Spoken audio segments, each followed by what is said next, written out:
Buletin Didik 19 Disember bersama saya Nur Halifah Ghani. Assalamualaikum dan salam hormat.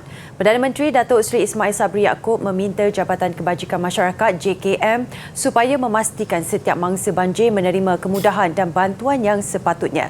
Isu berhubung makanan tidak mencukupi dan mangsa banjir yang terperangkap serta belum dipindahkan ke pusat perpindahan sementara PPS yang timbul sejak semalam dianggap selesai. Ada beberapa isu yang dibangkitkan tadi, iaitu yang kita bincangkan dari segi mereka yang terperangkap di rumah dan sebagainya, dilaporkan sudah pun selesai, sudah pun tiada lagi. Cuma mereka yang terperangkap di dalam kereta, di tempat-tempat lain selain daripada rumah, dan tindakan sedang dilaksanakan untuk memindahkan mereka. Beliau berkata demikian selepas meninjau mangsa banjir di dua PPS di Sekolah Kebangsaan SK Teluk Gong dan SK Johan Setia siang tadi. Tambah Perdana Menteri, isu berkaitan ketiadaan makanan juga dianggap selesai, iaitu untuk makan malam hari ini dan sarapan pagi esok akan disediakan kerajaan negeri, manakala mulai esok makan tengah hari serta seterusnya disediakan oleh Jabatan Kebajikan Masyarakat JKM.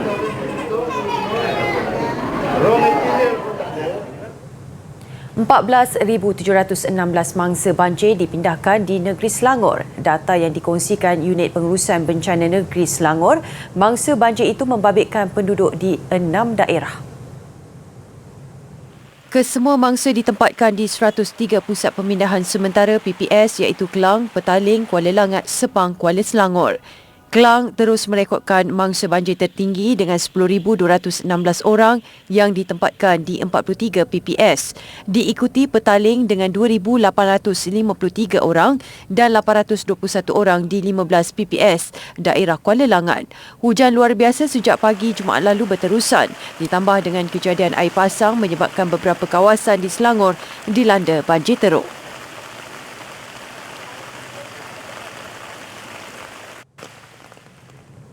Baik, video ini pula antara yang dirakam penduduk yang terkandas lebih 12 jam sejak 7 malam semalam di Selangor. Seramai kira-kira 100 penduduk dilaporkan terpaksa menyelamatkan diri memanjat bumbung surau Al-Munir Taman Sri Nanding, Hulu Langat. Tragisnya, dalam kalangan mangsa adalah warga emas, ibu mengandung dan bayi yang terpaksa bertahan dalam hujan renyai. Video ini dikongsikan penduduk yang terkandas dan tular di media sosial. Difahamkan mereka tidak sempat keluar berikutan air naik mendadak dan terpaksa memanjat bumbung surau. Kawasan perumahan mereka ibarat lautan dan rakaman video menunjukkan hanya bumbung rumah kelihatan. Keadaan semakin teruk susulan air dari Sungai Pangsun melimpah deras ke penempatan mereka.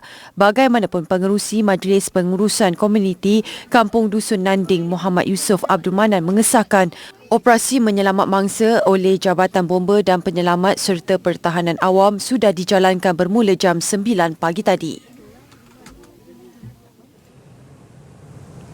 Sekurang-kurangnya 15 pelajar dan pengurusan tahfiz Al-Munawarah Taman Melawati mengalami detik cemas apabila pekarangan laluan masuk ke premis itu tiba-tiba runtuh. Jalan utama ke premis itu sepanjang 1 km didapati mendap dan mengalami runtuhan teruk, dipercayai berpunca dari aliran air bukit ke sungai bersebelahan premis. Menurut Wakil Pusat Tahfiz Berkenaan Ahmad Tahfiz Abdul Hamid, kesemua pelajar berkenaan telah dibawa pulang oleh keluarga masing-masing. Tinjauan kru mendapati jalan utama ke premis itu dipenuhi batu sebesar bola. Ketua Polis Daerah Ampang Jaya, Asisten Komisioner Muhammad Farouk Ishak dalam satu kenyataannya berkata, kejadian tanah runtuh turut dilaporkan berlaku di bahu Jalan Taman Melawati dan Jalan Bunga Anggerik Dataran UK, Hulu Kelang. Selain pelajar dan pengurus pusat tahfiz, mangsa turut membabitkan satu keluarga lain, termasuk seorang lelaki, seorang wanita dan seorang bayi. Kesemua mangsa telah dipindahkan ke Dewan Kampung Kemensah. Susulan keadaan banjir kali ini yang di luar jangkaan, Menteri Kanan Pendidikan Datuk Dr. Razzie Jidin awal pagi tadi meninjau pusat pemindahan sementara PPS di Sekolah Menengah Kebangsaan SMK Teluk Panglima Garang. Beliau diberi taklimat oleh beberapa pegawai daripada Jabatan Kebajikan Masyarakat Malaysia JKM dan Polis Diraja Malaysia PDRM berkenaan situasi terkini di pusat ini. Kita di Kementerian Pendidikan telah maklumkan kepada pihak JPN dan PTD serta kepada pentadbir sekolah supaya sentiasa memberi bantuan dan sokongan kepada agensi-agensi yang berkaitan dalam memastikan usaha untuk menempatkan masa-masa banjir di PPS ini dapat berjalan dengan baik dan mereka dapat didaftarkan dan ditempatkan di pusat-pusat perpindahan banjir di sekolah-sekolah. Pada masa sama, jelas beliau, ada juga beberapa sekolah yang dinaiki air. Justru kementerian telah mengarahkan satu laporan terperinci dibuat segera. Ini katanya untuk memudahkan proses pemantauan dilakukan KPM.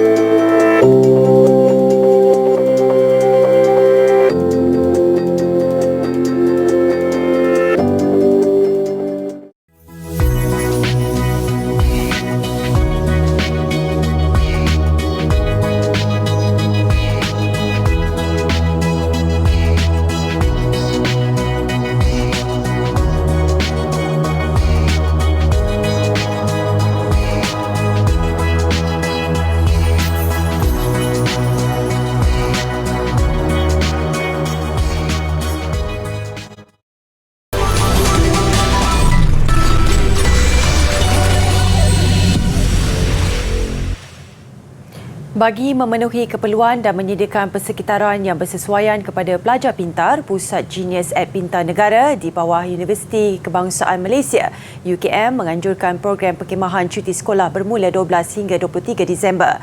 Program yang diadakan pada setiap cuti sekolah itu akan berlangsung secara dalam talian pada tahun ini disebabkan situasi semasa pandemik COVID-19. Menurut Ketua Program Penggayaan Pusat Genius at Pintar Negara Universiti Kebangsaan Malaysia UKM, Mior Muhammad Saiful Nizam Muhammad Sa'ali, kem itu akan menumpukan perhatian kepada pembelajaran di luar silibus arus perdana yang mencabar minda pelajar. Kita nak memberi pendarahan sebab program ini bersifat pengayaan. Jadi kita nak berikan sesuatu ilmu yang baru di samping kita nak mencabar minda mereka dan kita nak sediakan untuk kita kenal pasti dia punya interest dalam sains.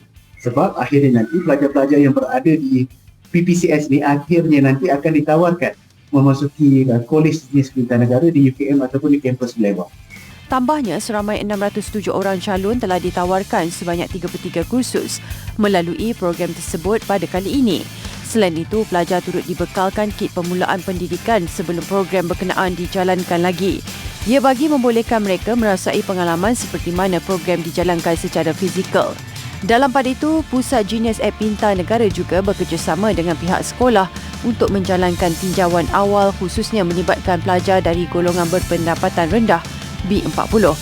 Usaha itu turut dilanjutkan dengan inisiatif tidak mengenakan apa-apa yuran tahun ini bagi calon B40 yang menyertai program tersebut. Jelasnya lagi, program perkhemahan cuti sekolah diharap dapat membantu mengembangkan potensi sedia ada dalam diri pelajar sekaligus memupuk kemahiran sepanjang hayat terutama dalam bidang disiplin sains, teknologi, kejuruteraan dan matematik STEM.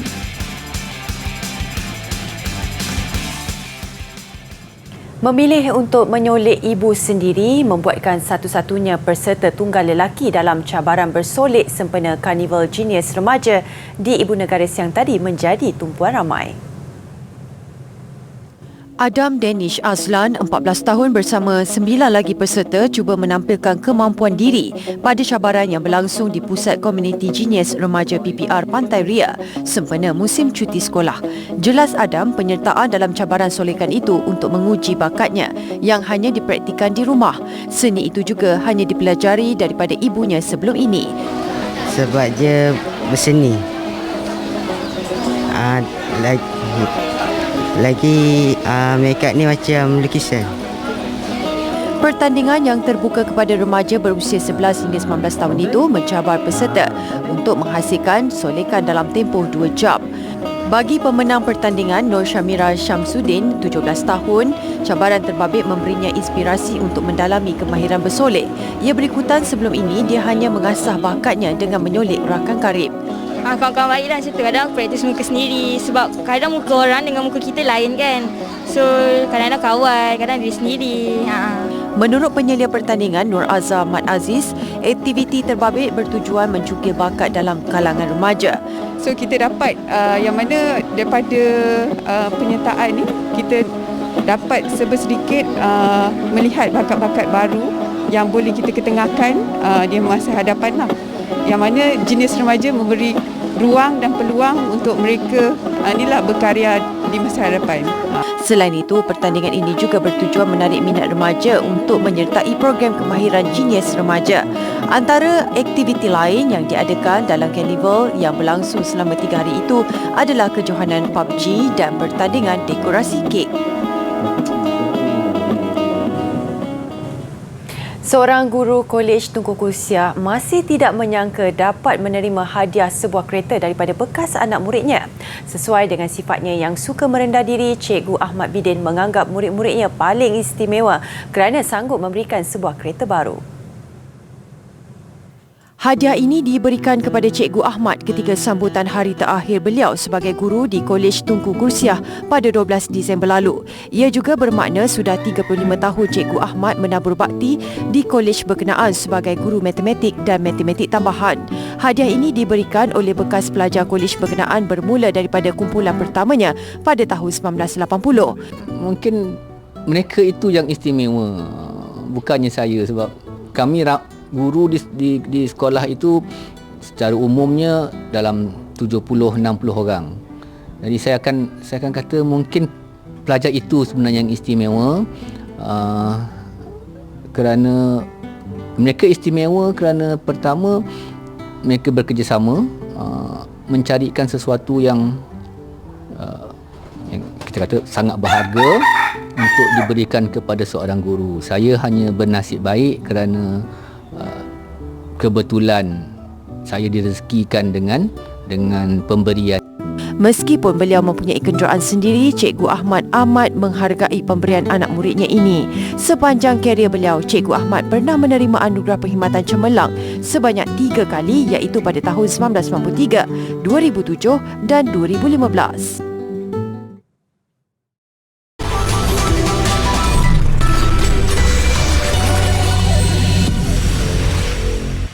Seramai 80 pelajar menerima bantuan berbentuk keperluan persekolahan menerusi program Back to School 2. Sumbangan oleh Majlis Agama Islam Wilayah Persekutuan Kuala Lumpur itu diberi kepada anak-anak penduduk di PPR Sentul Murni Ibu Negara. Ketika ditemui, rata-ratanya gembira dan bersyukur dengan sumbangan yang diterima. Saya rasa sangat gembira dan rasa bersyukur sebab ramai orang nak tolong, dapat meringankan berat mak bapak serta dapat menolong ramai orang. Saya bergembira kerana mendapat bantuan Back to School pada hari ini dan juga mendapat baju sekolah yang sangat selesa untuk dipakai. Dan berharap pada tahun depan akan mendapat lagi bantuan seperti ini dan mengurangkan beban ibu ayah saya untuk membeli baju baru. Selain gembira, ada juga yang melahirkan kelegaan kerana ia serba sedikit dapat mengurangkan beban ibu bapa mereka untuk membeli pakaian seragam sekolah pada tahun hadapan. Ini serba sedikit dapat membantu ibu bapa saya untuk kurangkan beban mak ayah saya lah untuk pakaian baju sekolah ini. Saya gembira hari ini sebab saya dapat jimat duit mak ayah saya dengan bantuan macam ni.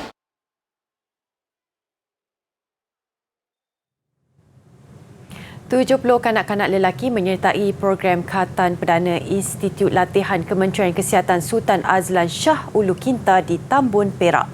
Lebih mengujakan, peserta diarak seperti pengantin dengan paluan kompang dan bunga manggar mengikut adat berkhatan tradisional negeri.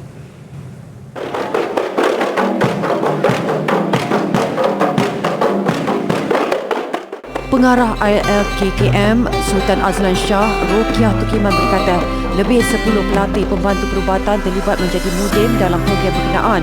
Acara yang julung kali diadakan itu turut melibatkan anak yatim dan kanak-kanak yang menetap di kawasan setempat. Kita melatih pelatih-pelatih pembantu perubatan yang akan menjadi sebahagian daripada ahli keluarga KKM. So mereka ni ada kepakaran untuk menjadi mudim. So kita gunakan kepakaran mereka untuk membantu keluarga Malaysia lah. Menurutnya lagi, konsep adat Bekantan Perak dilakukan bagi membangkitkan nostalgia zaman dahulu. Antara yang mencuri tumpuan, anak-anak lelaki berusia 3 tahun menjadi peserta termuda pada program pagi tadi. Buat masa ni saya rasa dari hari tu dah dekat 2 minggu dah interested nak sunat kan. Jadi saya rasa seronok lah kan. Selalunya kalau awal sangat ni dia orang takut. Tapi ini lain sikit. Dia ni agresif. Apa pun nampak semua orang layan dia tu. Bagi Nurul Ayah Abdul Rahman, beliau mengambil peluang untuk menghatamkan anaknya bagi menunaikan perkara sunat dalam agama Islam. Actually anak saya umur 8 tahun. Saya rasa anak-anak sekarang ni dah masanya untuk dia orang pun lebih kepada dah menghafal dah apa. Saya rasa sesuai lah untuk berkhatan dan mengikuti aktiviti keagamaan.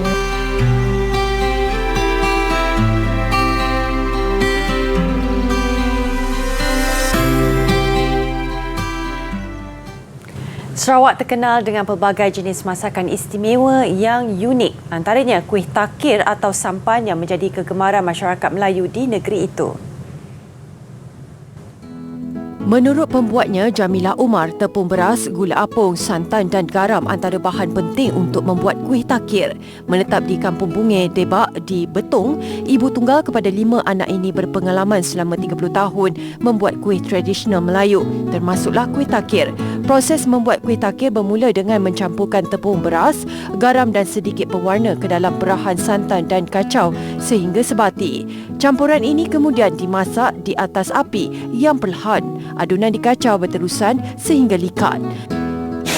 Biasanya bulan puasa selalu makan orang selalu lepas lah bulan puasa. Dan ada permintaan juga bulan puasa. Mestinya bulan puasa ajak lah. Ada nempah dah juga ni. Kebiasaan acuan kuih takir menggunakan daun nipah yang dibentuk memanjang seperti sampan. Siap membuat acuan, masukkan gula apung cair ke dalamnya sekitar 1/4 banyaknya. Seterusnya, masukkan bancuhan tepung yang diikat ke dalam bekas berkenaan. Jamilah kemudian akan mengukus kuih takir sehingga masak sebelum sedia dihidang. Bagi penggemar kuih takir, gabungan rasa lemak manis, gula apung serta tekstur yang lembut menjadi pelengkap juadah pencuci mulut ini. Ditambah pula keharuman aroma bekas daun nipah yang dikukus.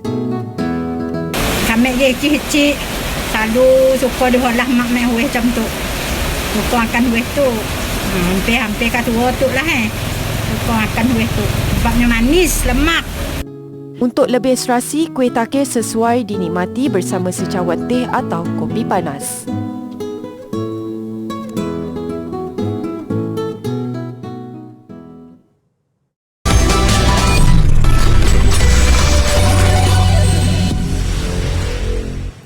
Sukan misi paling penting pada fasa kumpulan kejuaraan AFF 2020 buat skuad Harimau Malaya malam ini. Malaysia bakal berdepan Indonesia untuk aksi terakhir kumpulan B yang juga aksi hidup mati skuad negara dalam pemburuan slot ke fasa separuh akhir. Kedua-dua pasukan beraksi di Stadium Nasional di Kalang dengan kelebihan memihak Indonesia yang hanya memerlukan keputusan seri untuk layak. Manakala Malaysia mesti menang dalam pertembungan ini. Dalam pada itu, bagi saingan kumpulan A yang melabuhkan tirainya semalam, Thailand menewaskan Singapura 2-0 untuk bergelar juara kumpulan dalam pertemuan terakhir. Ancaman pertama Thailand yang menurunkan barisan kedua di Stadium Nasional Kalang terus membuahkan hasil pada minit ke-31 dari gol pendahuluan oleh penyudah Elias Dolah.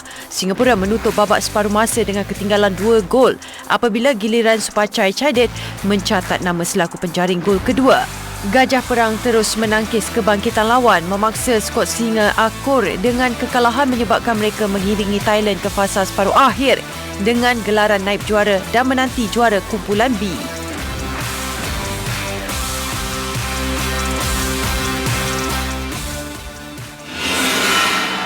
Dalam satu lagi perlawanan, Filipina mengakhiri penyertaan mereka pada edisi kali ini dengan menduduki tempat ketiga kumpulan selepas menang tipis 3-2 ke atas Myanmar.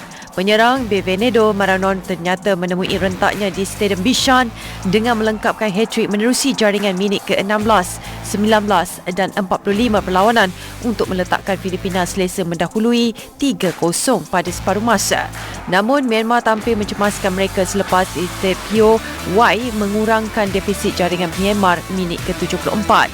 Disusuli gol kedua pasukan 4 minit sebelum perlawanan tamat. Kejuaraan Dunia Badminton di Huelva, Spanyol, hasrat beregu profesional negara Teo Yi Ong Yu Sin melangkah ke perlawanan akhir tidak kesampaian ia selepas kecundang kepada Takuro Hoki Yugo Kobayashi dari Jepun untuk meraih pingat gangsa. Takuro Hoki Yugo Kobayashi yang turun selaku pilihan kelima kejohanan di separuh akhir beraksi dengan agresif sejak awal untuk memerangkap Teo Yi Ong Yu Sin. Tentangan yang diberikan tidak memadai menyebabkan mereka kecundang 13-21. Begitu juga permainan set kedua. Wakil Jepun ini terus tidak memberi ruang kepada Yu Sin Yi dengan menjarakkan mata sehingga memenangi permainan lebih singkat 21-9 dan melangkah ke penentuan juara sekaligus mengecewakan wakil negara dengan pingat gangsa. Harapan skuad E-Rimau negara untuk terus bersaing dalam Division 1 kejohanan FIFA E-Nations kelayakan Zon Asia Oceania tidak kesampaian. Dua kemenangan terakhir ke atas Korea Selatan baru-baru ini nampaknya belum memadai mengekalkan kedudukan Malaysia yang menamatkan aksi di tangga keempat dengan 10 mata. Malaysia dibarisi Luqman Haziq Hajiman dan Ahmad Kamal Abdul Rafil memulakan aksi menentang Indonesia dengan langkah kiri tewas dua perlawanan menerusi keputusan 0-1 dan 1-3. E-Rimau kemudian berdepan India dan berjaya meraih kemenangan pada perlawanan pertama 3-2. Namun protes yang dilakukan India menyaksikan Malaysia terlepas mata penting tewas 0-5. Aksi seterusnya Malaysia menjadi mangsa di tangan Jepun yang melakar kemenangan 3-2. Meskipun selepas itu Malaysia berjaya memperoleh dua kemenangan ke atas Korea, ia belum cukup untuk Luqman dan Akmal kekal dalam Division 1. Begitupun peluang masih ada perlu menamatkan aksi dalam Division 2 dengan menghuni dua kedudukan teratas.